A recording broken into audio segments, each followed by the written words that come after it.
Kung kayo po ay nasa katinoan at nasa tamang pag-iisip, ganun din po ang inyong iisipin tungkol sa ginagawa na itong mga pro-Duterte senators na ito, napatayin ang impeachment trial. Bakit nila gustong gawin yan? Alam nila kasi na malakas daw ang ebidensya at mahina ang depensa na itong si Inday Sayad. Ganyan na ganyan din po ang sinasabi ng prosecutors na siguradong babaliktad kahit yung pinakamatitigas na mga DDS. Pag makita nila ang overwhelming na evidence laban nga kay Sara Duterte. Yon, alam yan ng mga Duterte. Alam yan mismo ni Sara Duterte. Kaya nga, ginawa ang lahat para madagdagan ang bilang nila diyan sa Senado.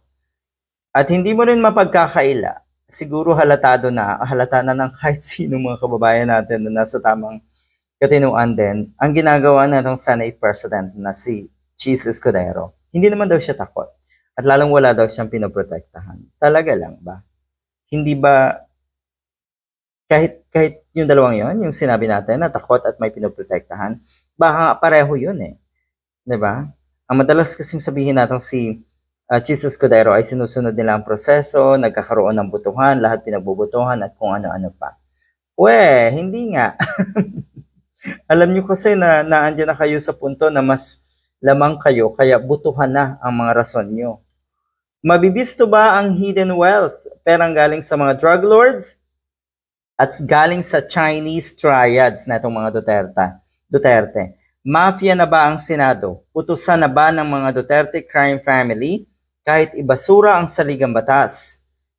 Ito na ang ginagawa kasi parang pambabastos at talagang binabasura na nga nila ang saligang batas. Etong picture na ito, nakikita nyo po, ito daw ay sindikato.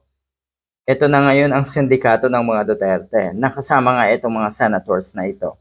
Muchachos of the Duterte crime family and enforcing the law of silence, suppressing evidence of corruption and betrayal of public trust by Inday Sayad. Ayan, i-share po natin to.